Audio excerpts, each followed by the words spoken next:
Hello, listener, and welcome to the program In the News on Voice of Nigeria. Our broadcast house is in Abuja, and I welcome you to today's edition of the program. You can also listen to Voice of Nigeria on www.von.gov.ng.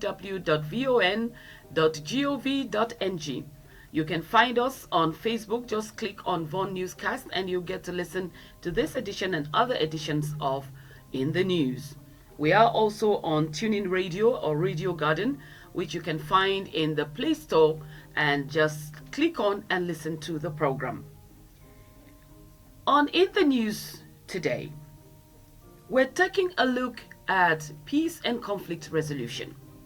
In human societies, conflict is almost a given. It's sort of almost a natural thing.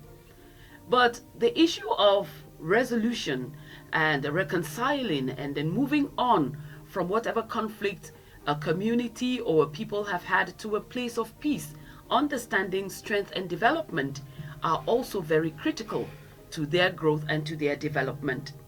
It is my honor and pleasure to welcome the Director-General, Institute for Peace and Conflict Resolution under the Ministry of Foreign Affairs in Nigeria, Dr. Joseph Ochogwu. Doctor, you're welcome to In the News. Thank you so much. I'm glad to be in Voice of Nigeria. We'll be discussing a lot about peacemaking, conflict resolution, and other things that the Institute is doing or supporting organizations, individuals, both government and non-governmental, to strengthen peace work in the country and also strengthen people's capacity to be at peace with one another and with other communities. I am Gloria Thomas, and it is a pleasure to have you on the program. Doctor, just to kickstart In the News today, what does the Institute for Peace and Conflict Resolution really do? Thank you so much.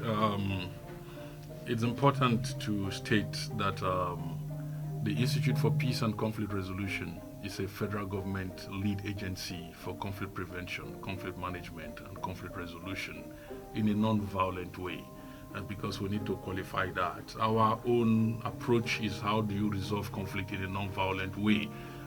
We have other agencies, the military, the police, and other arms of government, that specialize strictly in the use of force. So ours is in the non-use of force, in the area of conflict management, conflict resolution, and conflict prevention. And we do that through first and foremost, having a nuanced understanding of the issues, in terms of the actors, the causes, the triggers of this conflict through evidential-based research, through empirical research that we carry out. So that informed the kind of recommendations and decisions and actions, that we take at respective levels, of engagement, with the society. So we do research, we do training of different levels of stakeholders. We do advocacies at different federal levels, and to subnational levels. And so we work with different levels of partners. We work with both international development partners, the UN systems, and we work with other government agencies. We work with non-governmental organizations, faith-based organizations, as well as community-based organizations across the country in delivering of our mandate. And we also work at the international level, with some other multilateral institutions, like I just mentioned, the UN system, and we work with some other foreign partners as well, to promote global peace. Then for Africa, also work with the AU system, the ECOWAS system, and other regional economic groupings like SADC, IGAD, for some of these other Eastern African, Southern African countries. We work with other institutions of learning, like the University of Bradford, their Department of Peace Studies and International Development. We just signed an MOU with the Sacramento State University in the US. And we have a lot of MOUs with other both national and international based organizations on how we move to achieve some of our activities. And I will just try to mention quickly how we do our work. At times, we identify critical social problems, that have both peace and security implications. And then we'll look for partners. We'll use our own limited funding also to organize either research or to organize training, to try to fill the gap. We just ended a program on what we call the waste pickers, the formalization of the waste pickers, for national development in Nigeria. The waste pickers are the scavengers. Scavenging is a derogatory word.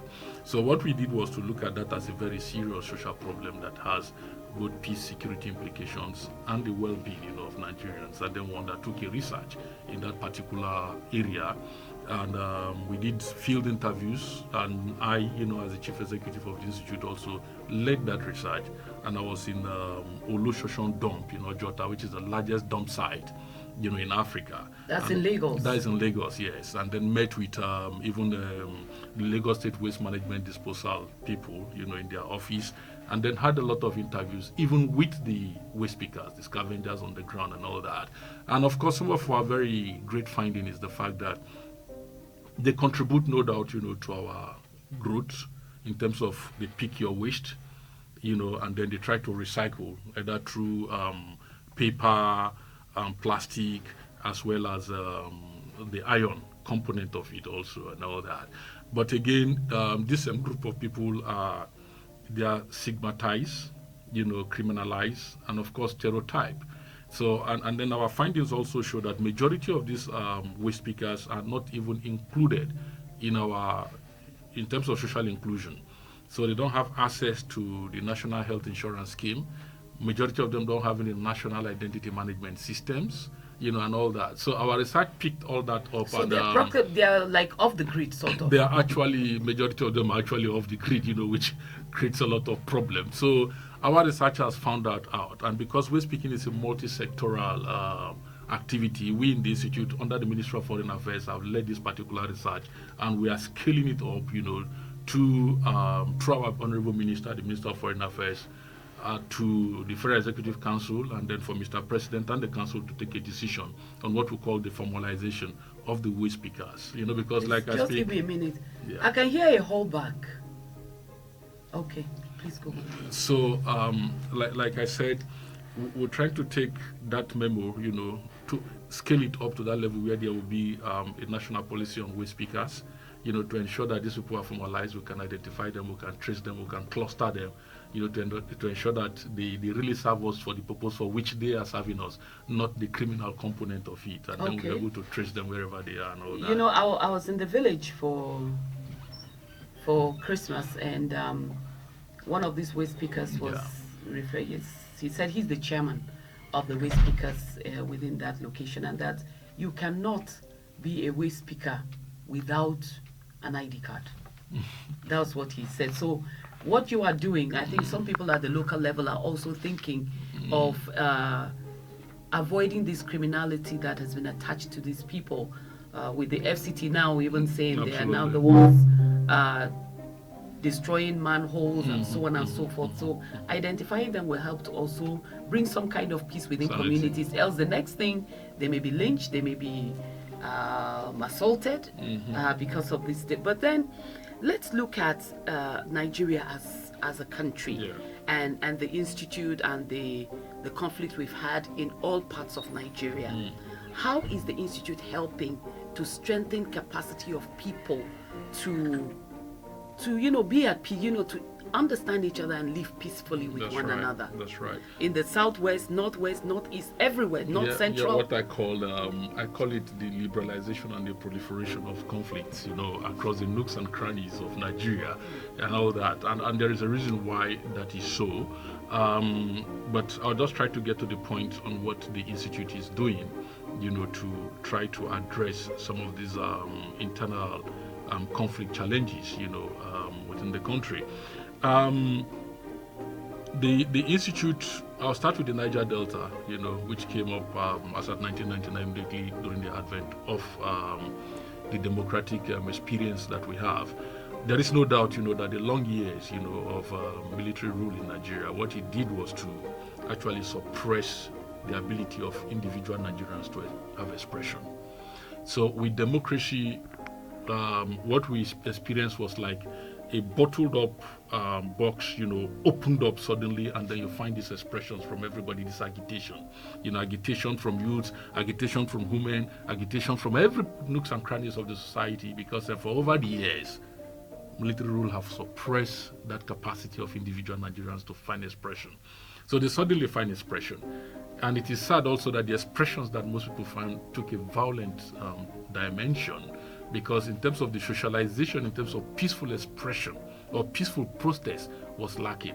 Because if you discover during military rule, every protest that took place was actually quelled with the use of violence. So there is this culture of violence that became part and parcel of the Nigerian society, which of course in the last over 20 years we've been trying to deal with, to try to address through a much more democratic, peaceful process. So what the Institute did was to understand that, one, it takes dialogue, consultations, negotiations, mediation, and some bit of facilitation, for people to begin to understand themselves. In the Niger Delta crisis, the Institute invited the Niger Delta intellectuals. Those who are fighting on the ground, oftentimes they don't have the intellectual capacity to negotiate for peace. Okay, so you need those who have that capacity to understand. The intellectual component of any struggle. If there is the intellectual component, those ones who provide intellectual input for the struggle to continue. So for Niger Delta, we had intellectuals with Lendon Meteor to Douglas, and several of them brought them into the Institute, chaired by General T.Y. Danjuma when he was Minister of Defense. And of course, in that particular strategic roundtable, which was closed, I cannot talk to it because then I was a personal assistant. Okay. And then they came up with the issue of presidential amnesty for the Niger Delta militants. That's right. That was the first time during Obasanjo's time. But President Obasanjo didn't implement. But once Yaradua came, he saw that document and then went for it. Which helped to bring peace to the Niger Delta region. To a very large extent, to a very, very large extent. And all that. So again, in the Institute, we discovered that there is a gap in knowledge, in terms of knowledge of peace and conflict studies. So what we did was, working with the United Nations University of Peace, UPeace in Costa Rica, we had a partnership. We were working together with them on how do we increase the knowledge level, the understanding level, of Nigerians, in the area of peace and conflict studies and all that. We had the peace and conflict studies, which is a compulsory general studies in all Nigerian universities. So that was the making of the institute. That was the making of the institute. So it's sort of like a policy now that each institution in Nigeria must have a peace and conflict resolution. Federal universities. Okay. Yes. So we've also been working with the UN system in Nigeria to try to ensure that sub-national level entities, like states also, have their own peace-building agencies. And we're happy to say that there is a Plateau State Peace-Building Agency, there is a Kaduna State Peace Commission, there is a Benue Peace-Building Commission also. I think Anambra State have started their own, Ebonyi also have started their own. I think Adamawa had one before, but they reversed it. Yes, Adamawa reversed it, and it's sort of cold now. Yeah, but great. are you working towards seeing that every state in Nigeria has either a peace commission or a peace agency? It is important. We think that it is very important because if you want to roll back the frontiers of violence in any society that has a culture of violence is so endemic, like what we have, you need a peace agency, that will help first and foremost educate the people, amplify the voice of peace, in respective local community. And then, because peace is an all-inclusive, all-encompassing thing, you can't work in isolation. You must work with other partners. If you're looking at some of the enablers of violence in society, you look at issues around drug abuse. So how do you deal with that issue? You have to work with NGOs and government agencies like that is specifically in charge of that particular area. You undertake research and then you share your research output with them in terms of advocacy and interventions. Because like I said, peace, you can't work alone. If you're looking at religious peace building, for example, which is area we've been working, we work with CAN, we work with GNI, we work with the Nigerian NIREC, and the traditional institutions and all that. So we do a lot of work that oftentimes we don't end up taking ownership for them because we take it and then domicile them. I'm happy to tell you that... Which gives sustainability absolutely, for what you're absolutely. doing. I'll give you a typical example. For example, the National Peace Committee, led by Abdul Salam and led with Bishop Hassan Kuka, and some other top Nigerians. The initiative was from the Institute for Peace and Conflict Resolution and the UNDP, where we said, no, when we are transiting electorally, there is a need for a National Peace Commission that is independent and is neutral. We were supposed to be the secretariat, but because the Institute is a government-owned entity, the Institute have to seat that, and then Kuka Center today is the the secretariat secretariat for it, you know. So we're happy with that level of work that we're doing. I just talked about waste speakers now in terms of the research we've conducted. We are happy at the end of it if it moves on and goes to environment or goes to any other places that it is to get to. But for us, it's the identification of critical issues that are going to pose peace and security challenges for us. We also work with the military, work with the police, work with the DSS, and work with the intelligence arm. I was coming to that.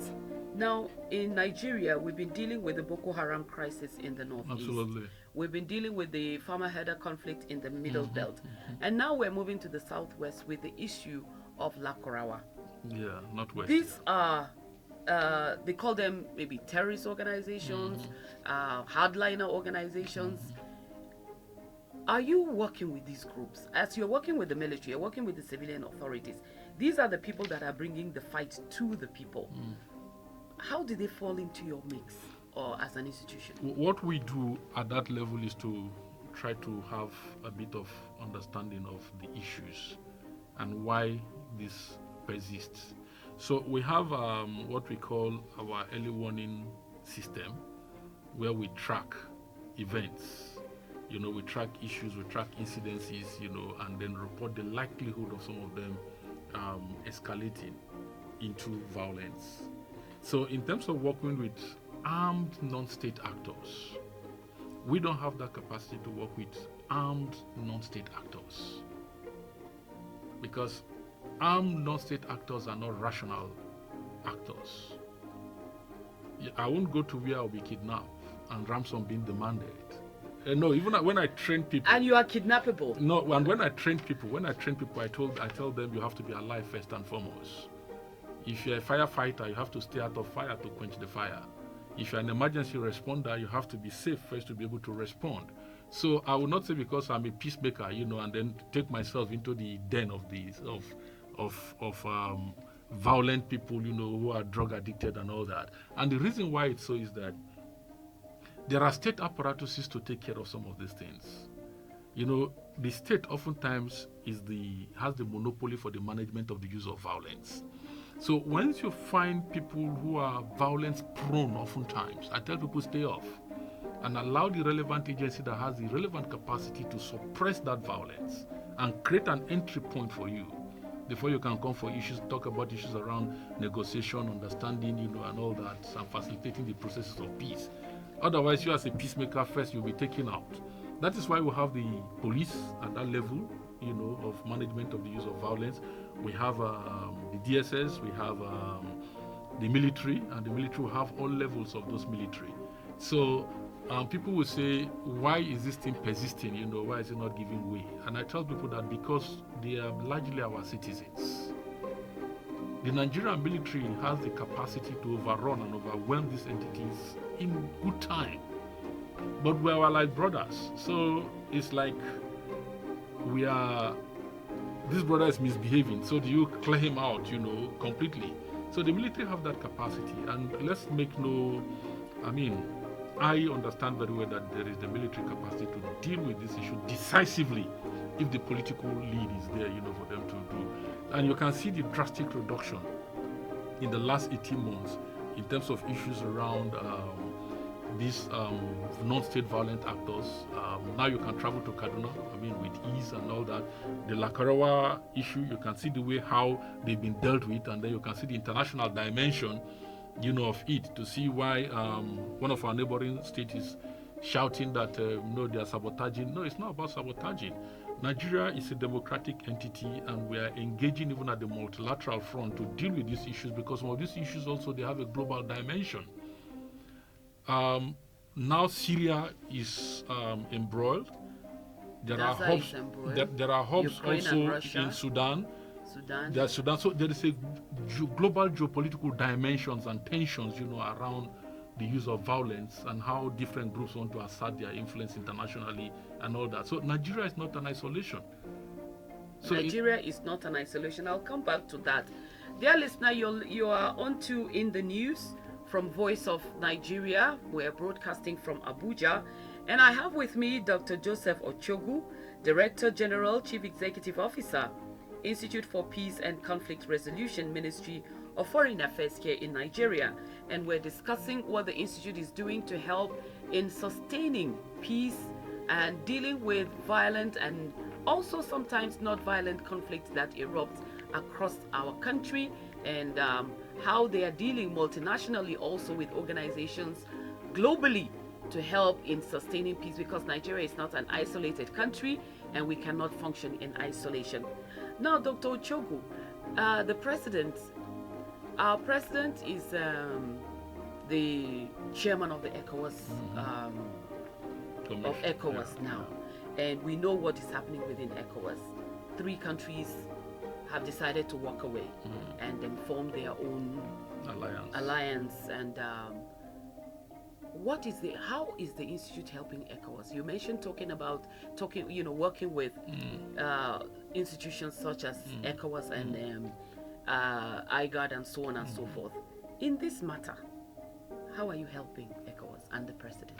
I think that even when there was a military takeover, some of us have been in the front line of the advocacy, for I'll talk personally now as a scholar, as an individual, with experience and all that.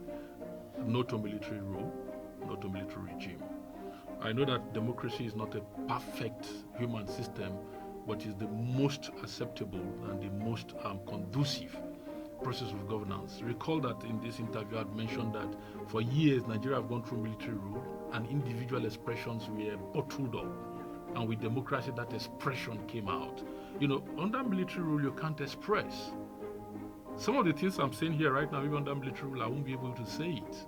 So the point is that if you look at the ECOWAS Convention on Conflict Prevention, Management and Resolution, which is an ECOWAS mechanism for the management of conflict, which 6 states were signatory to, including even these 3 states were signatory to it, does not in any way allow for military rule. There is also the ECOWAS Protocol on Democracy, Good Governance, that all these 3 states too were signatory to it. So if nation states are signatory to a multilateral institution, and also note that multilateralism is an acceptance by sovereign states, to cede some little element of their sovereignty to come together, to promote certain things. And it was not so. So I've personally, been on different medias, advocating for this whole issue, because if you look at even some of the things around why the coup took in, an individual is supposed to retire and refuses to retire and then takes over a government. I mean, what kind of society are we breeding? And of course, okay, they've taken over these societies. How much of the problem has actually been addressed in terms of the use of, they said they came because there was violence in the society and all that. It has not reduced, rather it has increased. And I think also that African countries, West African countries, have to be much more proactive and creative in their understanding of global geopolitical tensions. Will dialogue solve this problem? And the contestations, around major global powers and the struggle for space, which you see playing out in the crisis in Ukraine, you see playing out in the crisis in Syria, and then you see it also playing in the crisis in Libya. And there is no doubt also you see it playing out in Sudan right now, as we say. So nation state must know that first and foremost they need to carry their people. Because the ECOWAS you talk about also, the ambition of ECOWAS is to move from ECOWAS of the state to ECOWAS of the people. That's ECOWAS of the citizen. It means that whatever thing you are doing as a government, your people matters first. So if you look at the struggle over extractions by some major and medium powers across Africa, it is actually very regrettable. And it is sad also that some of our elites are buying into some of these agendas, which does not in the long run spell any good for people.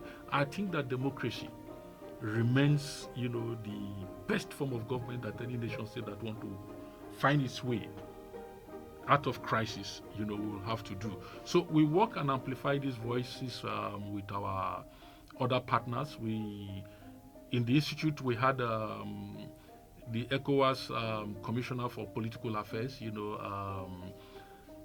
who was there with us, when we had a roundtable, on these particular issues, and then try to navigate some of these things. We also provide some bit of policy advisory to the Nigerian government, either on Niger Delta, on Gulf of Guinea, and all that. And we'll be scaling up a lot of those activities this year because majority of our internal crises also have the international dimensions, the international linkages. Remember, I said no nation state is in isolation. That's right. So when you find a global geopolitical tensions, and then there are global struggle for shifts and all that, the tension will always come. And medium power and lesser powers, within the international political system are oftentimes the victims. So the point again is how we are able to activate Mr. President's East Priority Agenda and able to shift through this transition period, that we are, to ensure that the sacrifices that we are making right now, the dividends of those sacrifices are beneficial to our people, is very imperative in how we mobilize our people to stand together with one voice, and ward off some of these things. Now, there's this AU vision of AU 2030 and AU 2030 for a lot of things to change on the African continent. So how are you helping AU to achieve that, considering how volatile the continent is? Congo has been at war for over 30 years. There is the Rwanda, the Congo problem, the Rwanda, Burundi issues, and so on. Different nation states are at war either within themselves or with each other. And now we have an Institute for Peace and Conflict Resolution in Nigeria attached to the, as part of the Ministry of Foreign Affairs. How is our national foreign policy helping you to help ECOWAS, AU, deal with some of these issues as we look forward to 2030? I think first and foremost we must understand that Nigerian foreign policy right from time, is pro-peace.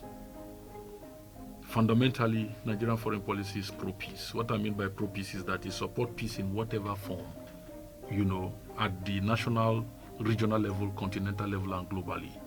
So Nigeria is one of the major countries that aligns significantly with the UN Charter of Promotion of International Peace and Security. And Nigeria has never been ashamed of that in terms of how we support at national level, at bilateral level, at multilateral level, in the pursuit of our peace agenda, for our country. And it is in that spirit that we have a lot of multilateral partnership, either the MNJTF, Multinational National Joint Task Force, on the issue around Boko Haram. We have the Nigeria-Niger Binational Commission, we have with Benin Republic, and we have different binational kind of arrangements, that deal with some of these critical issues that are dealt with, and then we are also part of the Lake Chad Commission. With the African Union, last year we received over 35 members of the African Union Peace and Security Councils, all their members, including the chairperson, Her Excellency and Jenab, who is also the Gambian rep, in AU, and they came.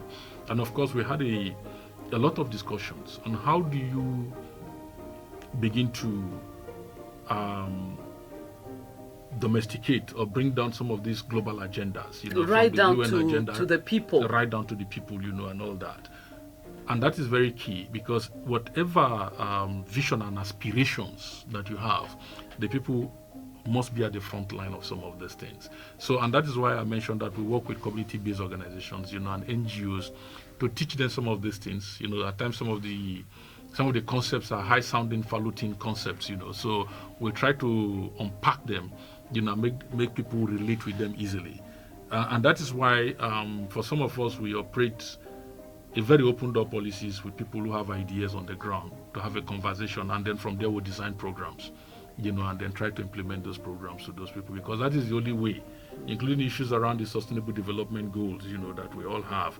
If we work assiduously, openly and transparently, and achieve some of the mileages that we need to achieve, we'll be achieving the sustainable development goal, we'll be achieving the Mr. President 8 priority agenda, which he has set in terms of issues around food security, access to capital, job creation, social inclusion, and all that. But what I'm trying to say is that we need a lot of citizen support, to achieve some of these things. We need to build more trust and more confidence between government and the people, to ensure that government means well. There is no government that will want its citizens to suffer. And I think that I want to appeal to the Nigerian political elite, either those in opposition, those who are working, those who are aspiring to, to ensure that we have one voice. I mean, for over 20-something years of democracy, we've seen that back and forth. Once you are not in power, the tendency is to pull the person who is in power down, demonize him, and make people not to trust the system. And then we see us going back to square one again. And I've had that privilege, of working very close, to different governments, across different party lines, to understand that we need to close this gap, to build a nation that is very virile, and that can serve the purpose for generations that are yet unborn. That is very important. And you mentioned Mr. President. Recently, he was in the southeast of the country. And we know the challenges we've had with the southeast. Yeah. The sit at home, IPOB, ESN, and so on and so forth. But here was Mr. President commissioning projects. Let me just say, basically having a nice time. Did you play any part in making that possible? In creating an environment where everybody is okay to move around and to do things? Did the Institute help in any way? Directly, no. Indirectly, absolutely yes. The reason why I said so is that we worked with, there is a government agency called OSPRI, under the Office of the Vice President, that is in charge of issues around early warning, disaster risk, vulnerability, conflicts, and other things. So we work in partnership with them. Of course, there was this Concord initiative that we had organized a program in Anambra State, on a roundtable on the southeast crisis. We, of course, most of the state governors and other people send in their representative, and we had a conversation. And there is a publication, in respect of that, where we participated effectively, and in terms of the review of that document, where we are part of, And I think after the program was when the issues around the Peace Commission for Anambra State also was created. I think Ebonyi also have their own Peace Commission, and all that. So the point I'm trying to make is that we do a lot of interlocuting, At times you might not see our visibility, but you see our program, you see our policy briefs and agenda driving certain things, because there are certain things we see that even those who use force, the military, don't see. Because at times we see from the governance lens, because if there are crises in certain place, we try to look at what exactly led people to that kind of crisis. For the Southeast, for example, it's unfortunate that it degenerated to the way it degenerated. I personally, as a peace and conflict scholar, does not see that crisis as a crisis that would have degenerated. All we need to do is about negotiation and reconciliation, to find a pathway. What are the grievances? And then we take out the criminals out of it, because there is a criminal component also of the agitations. There were genuine agitations. There's a hijack of those agitations by some criminal elements, which is most unfortunate. And I think that the security elements are dealing with it. I'm particularly very happy that Mr. President did that smart diplomatic visit, to Enugu State. And we must also applaud the governor of Enugu State too for that level. I think that... Well, I may have to cut you short there, because time is really not on our side. And I'll just ask you to briefly just tell us, 2025, what is the vision for the Institute? Where are you taking the Institute? What do we hope to see from the Institute? If you can give me that in 30 seconds, I'll be very happy. Yeah, I think that 2025 is a very promising year. So first and foremost, one of my main thing is to ensure that this waste speakers formalization is done by the government. And secondly, also is to see how I'm going to work with the Office of the Head of Service of the Federation to scale up a particular course that I designed when I came up on forgiveness, peace, justice, and reconciliation institutionally. Because every institution, everybody at home and different people are suffering this, and they need this reconciliation, they need this peace, they need forgiveness, for them to promote well-being, and social cohesion at the respective levels that they can. So if I'm able to work with the Office of the Head of Service to have that as a course on its own, on what I call peace building and good governance course, which most likely is going to be a presidential initiative if they accept it, to get that done. That alone is going to cut the cycle of violence drastically at respective workplaces and at home front. which makes a lot of sense, to us. And of course, we're going to scale up our partnership with other agencies, both nationally and subnationally and internationally, to ensure that we continue to promote this agenda for peace in 2025. Thank you so much, Dr. Joseph Ochogwu. Peace, justice, reconciliation, and forgiveness. That is following on the path of Plateau State that has the Garden of Forgiveness and a Day of Forgiveness. So we thank you so much for coming on the program In the News. I know 30 minutes is not enough to talk about this huge institute, but another opportunity will avail itself for you to be back on the program for us to continue the conversation. So thank you for coming to On the News on Voice of Nigeria. Thank you so much for having me in Voice of Nigeria. So listener, we thank you for listening in on the program In the News with Dr. Joseph Ochogwu, Director-General, Chief Executive Officer, Institute for Peace and Conflict Resolution, Ministry of Foreign Affairs in Nigeria. And we've talked a lot about what the Institute is doing, but for us to remember that going forward in 2025, they hope that amongst Nigerians and people within the African continent, there will be peace, justice, reconciliation, and forgiveness. I am Gloria Thomas. Thank you for listening.